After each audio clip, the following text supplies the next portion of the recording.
Residents weigh in on the proposed budget before City Council gets to work finalizing the document.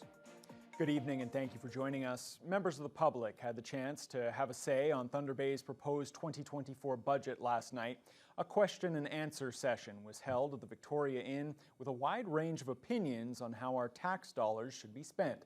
Vasilios Bellows is following the story and joins us in studio with the details. Vasilios. Thanks, Ryan. The event featured tables from the various city departments set up, allowing residents to ask questions specific to their concerns. It was a shift from the format from the past few years, which used to see members of the public providing deputations directly to council at City Hall. It was the public's chance to get involved in the 2024 budget process. Wonderful opportunity for people to ask questions directly of city administration. The city held a budget Q&A session on Thursday night, with each department and council members there to address any concerns the community may have. The 2024 budget proposes a 6.1% tax levy hike before growth and 5.5% after. Some will say that we spend too much money on infrastructure, not enough on recreation and culture. Others will say we spend too much on recreation and culture and not enough on infrastructure. So we hear this, we listen, and we absorb it. It's the first time the city has carried out this format since 2019. Members of the public had previously provided deputations directly to council during meetings for the past few budget seasons. Some, like Lakehead professor Paul Berger, was happy with the discussion at the event, but felt the format wasn't as effective. Doesn't do the same thing in terms of getting the message to city councilors. It's city councilors who make the decisions, not really the people behind the tables that we're speaking with. Others attended the meeting with a specific topic in mind. Our problem is with the way this whole thing is financed. That includes Liz Poulin, who was looking for more clarity on the recently approved parking financing plan. Poulin was most concerned about paid parking at the marina, which she felt should be financed through taxes, not user fees. Still remains accessible and comfortable and safe, and that they can use it freely without having to worry about whether they put enough time in the parking meter. Others, like Katrina O'Neill, said she'd be willing to pay a little more each month through the proposed tax hike if it meant city workers would be safe. Police officer, a fireman, or a public service worker was injured on the job or tragically killed because they didn't have the tools and resources they needed to do the job they need to do safely. Next up for council is the first of 4 budget deliberation meetings on Tuesday, where councillors can propose changes to the spending plan. Vasilios Bellows, TBT News.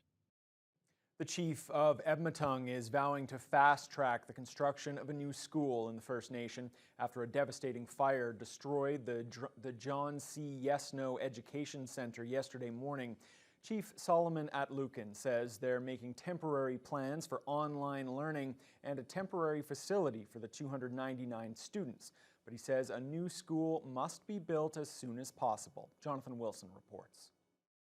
We are going to fast-track to rebuild the school.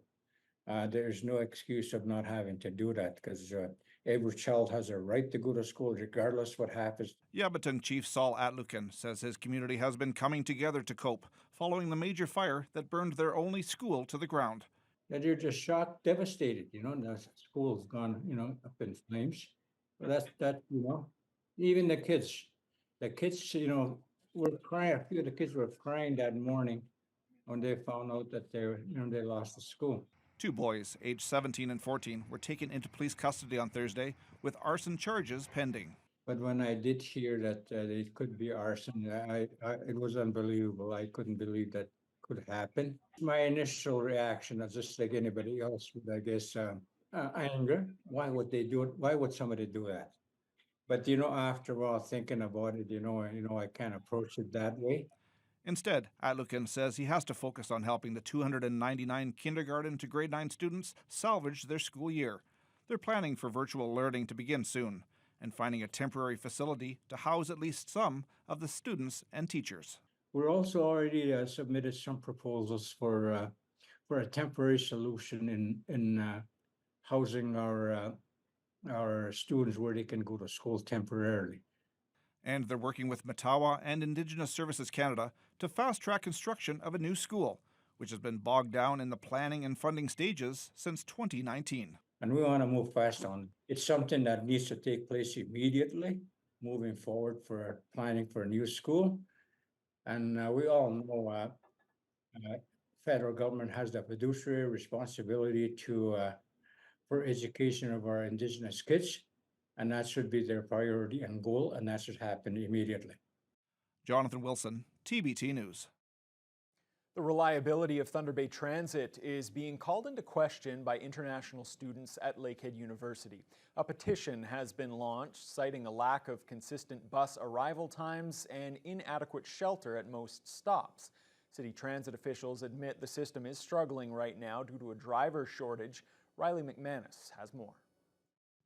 The online petition created by Mohit Dedeja, the president of LU's Multicultural Center, is meant to bring awareness to the importance of improving and investing in Thunder Bay Transit, while allowing personal experiences to also be told.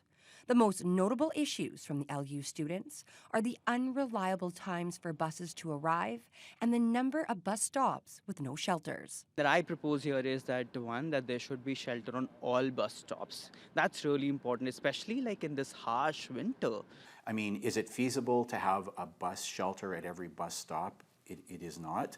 Transit manager Brad Loroff says the city currently has roughly 800 bus stops, and right now only 118 of them have shelters. The long-range plan is to build more shelters. As for the lack of reliability with transit times, he says it's due to a shortage of bus drivers. There are currently 17 part-time positions unfilled, which impacts their ability to service all the bus routes. When we are in a situation of where we do have to cancel service at the last minute because on that day there may not be enough operators, we draw from the routes where we can afford to take the service from. From the university students' perspective, they have lost confidence in the transit service, and for many, the bus is their lifeline to be able to attend school, work, and even medical appointments. The lack of consistencies with the Next Lift app, which allows one to look ahead at the status of a bus, only furthers their frustrations, something Loroff admits is in the works of being fixed and should be done by next week to solve the problem of what the students call phantom buses, meaning the app said the bus was coming, only for it to not show up. We take the crosstown, which is supposed to be coming around every 15 minutes, but as you can see, lots of cancellations. So a lot of students do suffer, and exactly you folks know, right? What happens? They get demotivated to attend classes. They might miss their important quizzes and exams. A lot of students share their stories of falling sick because they had to wait on a bus stop with no shelter for hours. We're talking with LUSU next week to learn more about some of the concerns, of which we're already aware, but it's important to hear firsthand from them. The online petition can be accessed on change.org. Eileen McManus, TBT News. One of the two suspects in a local homicide case has had the charges against her dropped. 28-year-old Quaylin Janelle Loon of Thunder Bay had faced one count of accessory after the fact to murder following the stabbing death of a Toronto area man in September of 2022.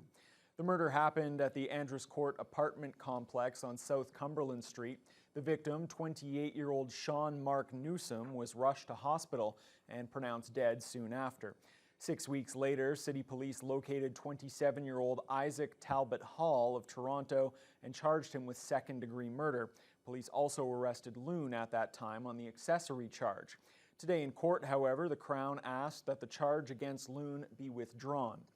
A preliminary hearing for Talbot Hall is expected to begin next month, although the Crown is still working to secure a witness.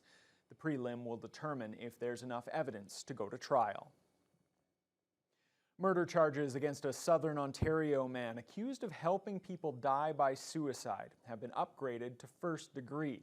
It's alleged that Kenneth Law sent more than 1,000 so-called suicide kits to people around the world, including one here in Thunder Bay. Law is going to plead not guilty. CTV's Mike Walker has more. Kenneth Law is accused of sending more than 1,200 packages of deadly sodium nitrite to over 40 countries, 160 in Canada, that police in Ontario have linked to 14 deaths. Now, charges against the Mississauga man have been upgraded to 14 counts of first-degree murder. Law's lawyer confirming to CTV News his client will be pleading not guilty to the upgraded charges. First-degree murder implies that authorities believe there was planning and deliberation. That would require evidence that the police are certain would give them grounds that Kenneth Law prepared these packages for the specific purpose of killing an individual. And then he would have to have knowledge based upon his communications with the people who received it, who are the victims of these offenses. We're going to take it.